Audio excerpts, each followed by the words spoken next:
talk hacking. Hello, everyone. Welcome to the talk Hacking Import for Speed. How they wrote, a GPU accelerator for pandas with Bradley Dice. Uh, there'll be a talk for 25 minutes and maybe a 5-minute Q&A later. So the stage is yours. Go ahead. Great. Hi, everyone. Thanks for being here. Yeah, this session is Hacking Import for Speed. We're going to talk about a library called Rapids cuDF. This is an open source library developed by NVIDIA, and it's meant to be a drop-in accelerator for pandas. I've been on the Rapids team for 3 years now, and I've had the chance to work on a lot of different aspects of this, from CUDA and C++ all the way through Python and packaging. Okay, data science. It's a huge field. There's many different aspects. ETL, machine learning. One thing that I saw recently was this project called Hackerverse by Wilson Lin. This was featured on Hacker News. And so what Wilson did is he took a data set of 40 million posts and comments from Hacker News, and he wanted to create like an embedding, a semantic map of the space of Hacker News. So he took all these different posts, made embeddings, and then used UMAP for dimensionality reduction, and then a color scheme on the density plot to make it look like a Google map. And so this project is kind of fun because it's interactive. You can zoom in, and there's clusters like science and physics and biology are near one another. Python and Rust and Go are near one another. There's a little island off to the right that says cryptocurrency and Web3. And so his comment on this, he wrote a blog post, and he said that analysis queries were taking a while, 10 to 30 seconds, which many people in data science, 10 to 30 seconds is fine, but it's not quite real time. He was running this on a 32-core machine, and he wanted to be able to, like, maybe we can accelerate this. Maybe there's a way to index or pre-process or prepare this data. And then he says, oh, well, there's already this powerful device for vectorized number crunching, and it's why we run all of our AI models on it. He's talking about GPUs. But it doesn't have to be restricted to just AI models. There's libraries like CuPy that do numerical computing, and cuDF that do DataFrame GPU acceleration. And they have basically the same API as their PyData counterparts, NumPy and Pandas, but they run everything on GPU. So he was able to port his code to run on cuDF. Using cuDF pandas, which is what I'm going to tell you about today. Queries run in hundreds of milliseconds, and the interactive experience is restored. So cuDF pandas is what I'm here to talk to you about. It's an automatic pandas accelerator. You can take code like the cell on the left. It's a pretty normal workflow, reading a Parquet file, doing some grouping, and then counting and sorting the values. On a pandas workflow, this would take around 37 seconds. But if you add one cell to your Jupyter Notebook to say load extension cuDF pandas, it takes only 720 milliseconds. It's real time, it's interactive. So what I want to tell you about is Rapids. It's an end-to-end data science platform. cuDF is what we're going to talk about today, but there's more to it as well. cuDF pandas is how we're providing a zero-code change acceleration experience. And then I'm going to tell you how this works. We hack import, essentially. I'm going to tell you about import machinery in Python and how we proxy a module to provide a GPU to CPU fallback experience that can accelerate aggressively where supported and provide speedups as a result. Then I'll tell a little bit about limitations and kind of what this means for data science and acceleration of code within Python as a whole. Pandas is a library that many of us are familiar with. It's the most used and, by some surveys, most loved tool for working with tabular data. It has a wide ecosystem built around it, and it has a flexible API that lets you manipulate data easily. If you ask ChatGPT or other AI tools to give you like, hey, I need to join data frames or something like that, it's most likely going to write that solution in pandas. You can see that an example here. How do I join two tables in Python? And in Python, you can join two tables. Here's an example using pandas. AI-driven code development is an increasingly important part of everyday workflows. However, pandas functions are mostly single-threaded, and there's not really a query engine that can do higher-level optimizations like you might find in Polars or DuckDB or PySpark. As a result, you can do a lot of things interactively with pandas, but there's optimizations that you can't get. Pandas is great for prototyping and exploration, but it's difficult to scale. There's a lot of alternatives to pandas, libraries like Dask, Modin, Polars, Vex, DuckDB, PySpark's API has a pandas equivalent. Most of these are built around faster implementations, C++, Rust, CUDA. A lot of them have query engines. Many are inspired by SQL or offer distributed computing as a way to scale up. Some are hardware accelerated, like Rapids. The switching cost, though, can be high. Data size, and performance are generally the considerations that people use when deciding to switch. Pandas is getting faster. Pandas 2 introduced a PyArrow backend, which is becoming increasingly used, and will be the default in Pandas 3. There's other things to consider, though, like API coverage, feature growth. Not all of these libraries support a pandas-like API, so it may require some rewriting of your code. There's also factors like collaboration. Are all of your teammates familiar with other tools? And then a compatibility question. The ecosystem is largely built around pandas. Most plotting libraries have native support for pandas. And so what we really would love to be able to do is to bring the speed of some of these other libraries to pandas itself. Rapids began a project called cuDF in 2018. This is a pandas-like data processing library for the GPU. We implement algorithms for loading data, filtering, aggregating, joining. We support a wide variety of data types: numerical, datetime, categorical, string, and nested. Most things that you would want to do in pandas, we support natively. There's GPU accelerated I/O, allowing you to get your data frame faster. Generally, our benchmarks are 10 to 100 times faster than pandas. However, the pandas API is massive, and so cuDF only provides about 60 to 75% of the pandas API. It's hard to measure because not only is there a wide spread of different functions and classes, but there's also a lot of different keywords that can dramatically change the behavior of each function. This is built around libcuDF, a CUDA C++ library. That's where I spend most of my development time. And cuDF is part of a wider ecosystem. There's libraries like cuML, which offers an API very similar to scikit-learn, cuGraph, which offers an API like NetworkX. Rick Ratzel and the NetworkX developers are going to give a talk about that later today. There's also libraries for geospatial computing, vector search, and more. cuDF, we originally developed it as something that you would import directly as import cuDF, and its API would mirror pandas, similar to Modin or some other libraries. But we've recently introduced a new experience called cuDF pandas that allows you to directly use import pandas. This is the kind of experience that you might have. The upper cell here, you would import cuDF and write your code to use cuDF instead of PD. And the bottom cell here shows if you just do a load extension cuDF pandas, you just use pandas. Your code is accelerated where possible and falls back to CPU where it can't. So this is the kind of ecosystem that we have. There's data science libraries. cuDF powers other integrations as well. There's a Rapids for Apache Spark accelerator, allowing zero code change in Spark workflows. There's also Dask integration for scaling up. We support a lot of this ETL work so that you can do things like model training and analytics, graph analytics, machine learning, deep learning, Spark ML. And then there's also integrations with things like cuVS for vector search, and Triton Fill, which allows you to deploy optimized models for inference. And this all fits under the banner of NVIDIA AI Enterprise, but these are open source projects that you can download and use in local environments as well. The kinds of places these are used. Adobe uses this for cost savings and performance improvement on Spark workflows. AstraZeneca took a database of biological entities in this knowledge graph that can compute a page rank in under a second that used to take days. Walmart uses XGBoost, Dask, and Rapids to do feature engineering and model training, increasing accuracy and reducing latency. Overall, about 25% or more of the Fortune 100 are using Rapids. There's a lot of different integrations with different parts of PyData, and it's an open source project, so there's lots of open source contributions on GitHub as well. So the problem we want to solve is that pandas has this ease of use. It's just pip install pandas, but the performance can be problematic for medium to large data sizes. cuDF, on the other hand, can provide this performance, but there's a bit of a gap in ease of use because you may have to rewrite your code.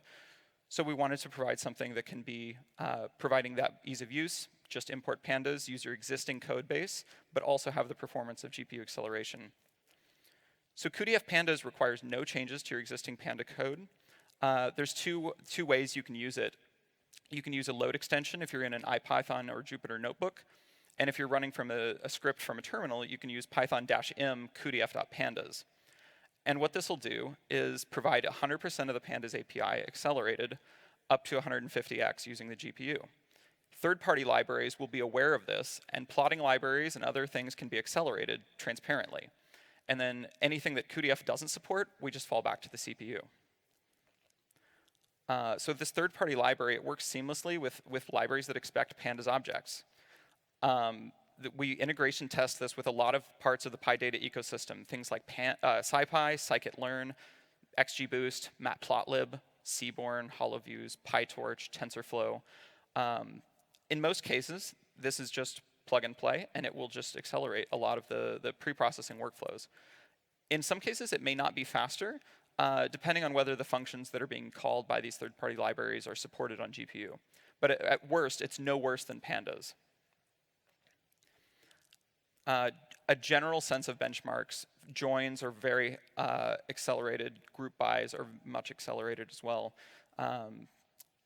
Pandas probably can't make full use of the hardware because it's often single-threaded. A lot of times benchmarks of things like polars or DuckDB can do parallel work, things like that. And compared to these engines, cuDF Pandas is still faster, but by a smaller factor. However, we've recently announced that we're going to collaborate with polars, and there's been some PRs landed recently to start this work so that we can take advantage of things like streaming and query optimization while accelerating the core computation of that and accelerate that work on GPU. How do you know which things run on GPU and which things run on CPU? We offer a profiler, both a line profiler and a function profiler. There's cell magics that you can use in Jupyter, or you can use the profiler class directly. It'll tell you what things are running on GPU and which things are falling back. For example, there's some kinds of apply functions where if you're providing a user-defined function, a lambda or something like that, not all of those will run on GPU.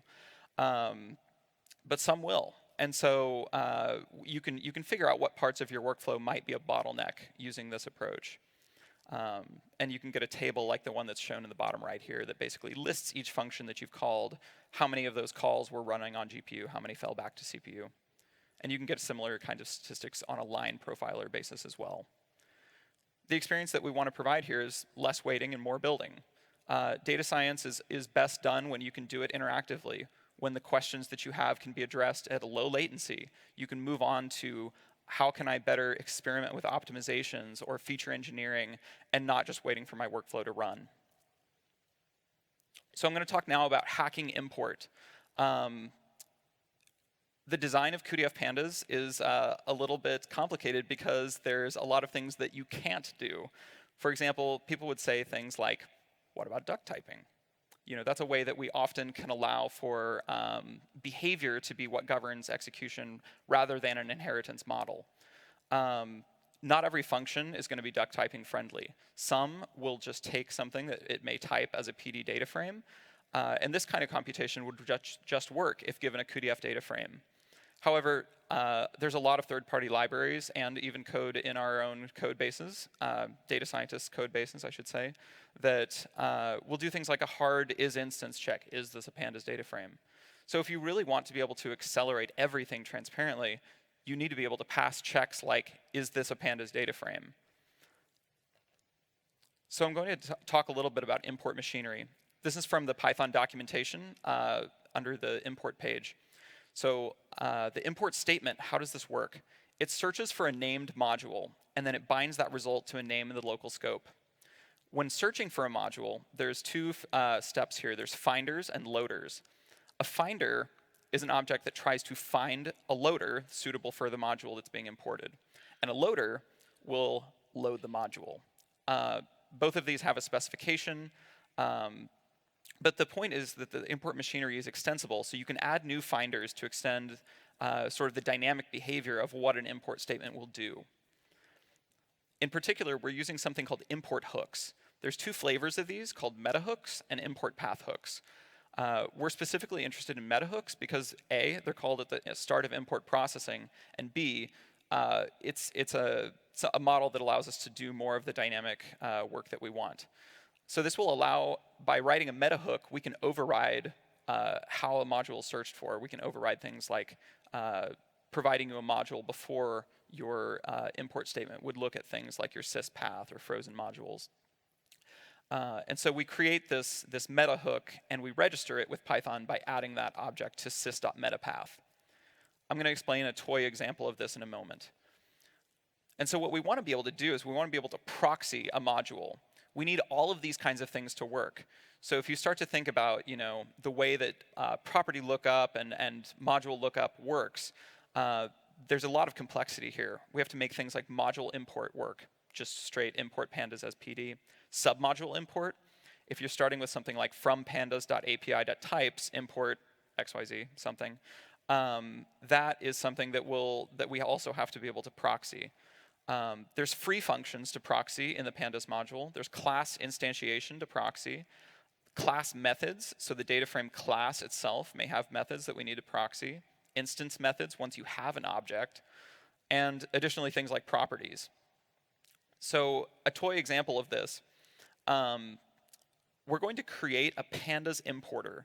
This is a custom importer that we create that it inherits from the metapath finder and the abstract base class for loaders.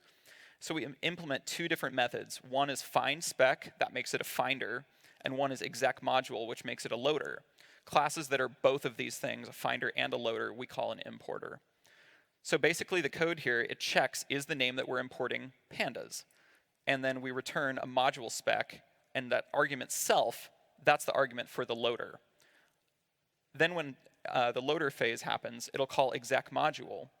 And so here we're going to edit that module, and we're going to set the DataFrame attribute of that module to a custom class DataFrame that'll show in the next slide.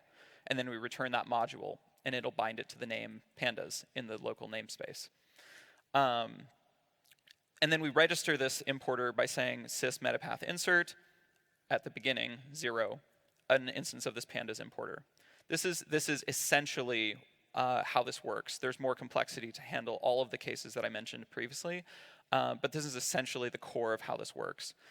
The DataFrame class that we're going to use as a proxy, it's basically a try except for all the methods that you might want to define. The try will use the fast module. Here it's cuDF, and it'll set this internal attribute called _wrapped, and that's the object that we're holding. And then we'll define a count method that basically does a try on try to call the wrapped method or the wrapped object's count. And if there's an exception raised, for example, if we don't support some argument or keyword argument, it'll fall back to pandas and print that as it does so. And you can see here it calls this toPandas method. So essentially, if this is a cuDF data frame, it'll try to fall back to CPU. There's a lot of edge cases not handled here, but this is slideware. So this is what you would get when using this. You can create a data frame. It'll set that to that wrapped attribute that's held internally. And then when you call the count method, cuDF will support counting along axis 0, so counting the number of elements across the column. We use a columnar data structure internally, so that's really fast. And then if you try to call with axis equals 1, that would count across rows. That's something that's harder to GPU accelerate because of the columnar data structure, so we say that'll fall back to pandas. For a little bit more of a deeper dive into how we're proxying or masking pandas, if you will, we have this custom finder loader. It has a fast module and a slow module. We intercept the import statements to use this proxy module. But then what does this loader actually do? How do we actually establish this proxy? We add these wrapped attributes. Basically, we query the pandas API by checking the _dir values. And so we create wrapped attributes for each of those things, the classes and free functions that exist in that slow module. And then the wrapped attributes, whether they're classes or methods, they will accept and return proxy types that we continue to wrap the results in another proxy type when it returns. And so this infrastructure for the module accelerator is very general. It'll work for other fast and slow module pairs, things like CuPy and NumPy, for instance. And then proxy types, they will be these objects like the data frame I showed earlier They hold a wrapped object that's either fast or slow types. And this helps us to abstract over CPU, GPU memory movement. This is something that allows us to not expose this directly to the user, but rather hide that behind the proxying layers. We can call functions that will fall back and handle that copying to and from host to device during this try except. We have to do special things for things like attribute handling and descriptors. Some attributes, like the documentation, we want to return the pandas docs. So even if a fast attribute exists from cuDF, we want this to act like pandas, so we want to give you the pandas doc strings. Magic methods, like taking a length or getting the repr, we also have to implement using special overrides that allow you to proxy essentially all the parts of the pandas or of the Python object model for these magic methods. We also need to be able to look up attributes on both instances and classes. So these proxy objects, we have like a base class that is a fast slow proxy, but there's also a meta class which allows us to override things like class attribute lookup.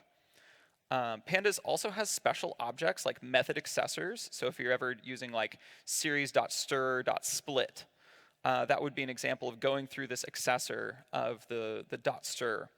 And there's also things like multi-step execution, where you have one method that what you would call like a group by, but it doesn't actually do work until you call it, until you tell it to do like an aggregate, like a max or a sum or count. In cases like this, we have to do more complicated work because you can't just fall back like one method call. You kind of have to fall back two or more. We implement a rewind that allows us to like replay these method chaining calls. And we abstract that into what we call final and intermediate proxy types. So this is something that will like essentially track the args and keyword arguments that are being passed through. But the outcome here is something that works, our team feels, unreasonably well. For as complex of an infrastructure as this is, it works surprisingly well. There's some limitations, things like you can't easily proxy C API calls. If you're using like a NumPy C API that calls through pandas objects or a pandas C API call, those are tough to proxy, and so in most cases those will end up falling back to CPU. There's also some pandas functions that return NumPy objects, things if you're doing like series.values. We end up having to proxy that type as well, because in many cases we would like that to be a CuPy array, for example, instead of a NumPy array. There's cases like out-of-memory errors. If you exceed the GPU's memory limitations, it'll raise an exception, and so it'll fall back to CPU in those cases as well. But even in spite of these limitations, cuDF pandas, we run it against the entire pandas test suite, and we pass over 90%. Things fluctuate, but generally we've been between 90 and 94% over the last few months. And we've been able to recently improve compatibility in a lot of different ways, continuing to improve both how we proxy and what we proxy, as well as improving exact compatibility between what cuDF returns and what pandas would return, making it effectively a 100% drop-in implementation. There's also questions about, should we hack import? This is a hack in some sense, but it enables GPU-accelerated analytics with minimal code change. Long term, this is not like an ideal solution. We would love to not have to do this. But given the vast numbers of pandas users who may not be able to change their code, it may be too large of a code base, it may be a legacy code base, there's a lot of cases where we need to be able to provide GPU acceleration to these users. It serves a clear need. There's questions about what we can do as a data science community to advance the state of the art in this respect as well. There's a lot of different approaches taken by different libraries in this space. There's been projects like a DataFrame standard API. There's been projects like IBIS, which is a single DataFrame API that dispatches to different backends, things like PySpark, DuckDB, Polars. cuDF is also supported in this through cuDF pandas, through the pandas backend. There's also questions about, if we don't adopt pandas as the longest term solution, what else would we move to? Perhaps something with a smaller API surface, which would make it easier for us to swap backends or accelerate using only a smaller subset of APIs. NumPy has done something like this with various array protocols, array function protocols, things like this, allowing you to implement a smaller API that can then be used as a larger API internally. So the takeaways from this, cuDF Pandas provides immediate GPU acceleration for the vast amount of existing Pandas code.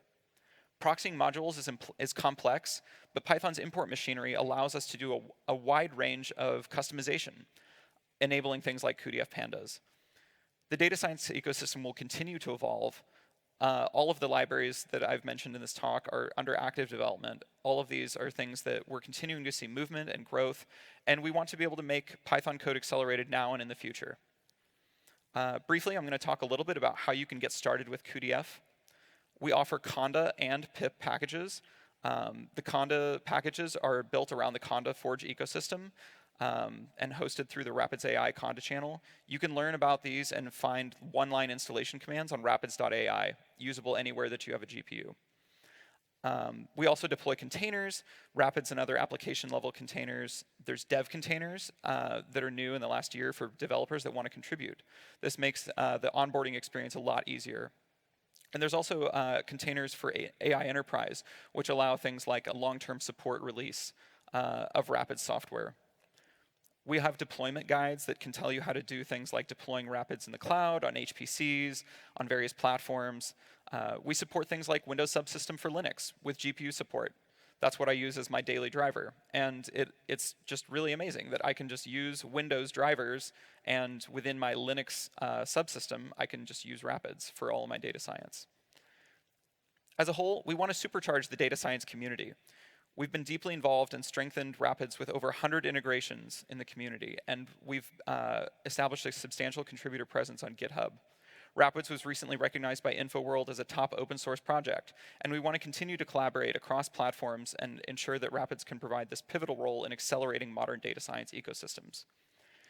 My call to action, rapids.ai is our website. You can get installation guides and documentation there. You can also, as of this week, it was announced at Google I/O, or cuDF specifically, is now available in Colab. You can just launch a GPU runtime for free on Colab using this link, and you can try what it feels like to use load extension cuDF Pandas and have that acceleration at your fingertips. Immediately after this talk, we'll have an open spaces discussion. We want to listen to the Python community and figure out how we can serve your pain points to accelerate your Python code. Please join us in room 315 for that. And I can take questions.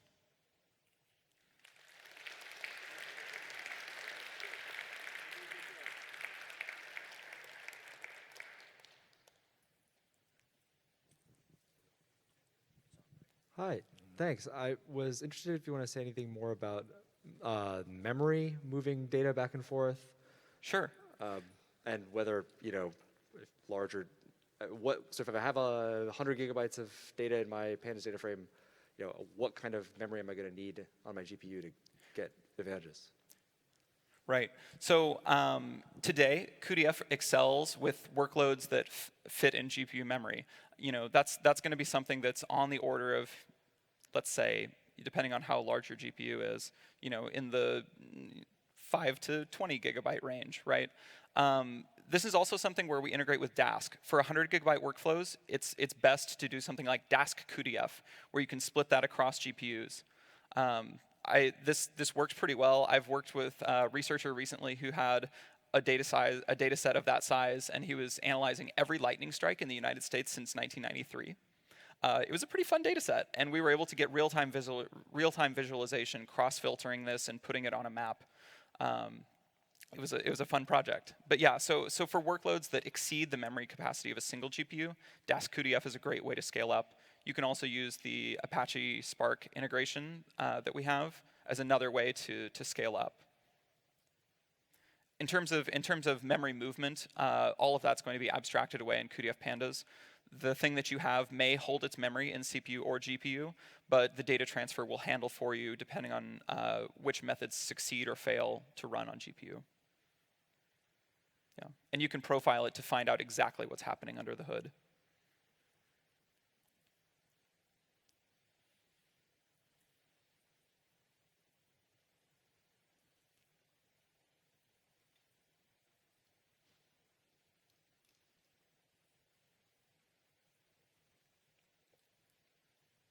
Great. Any further questions?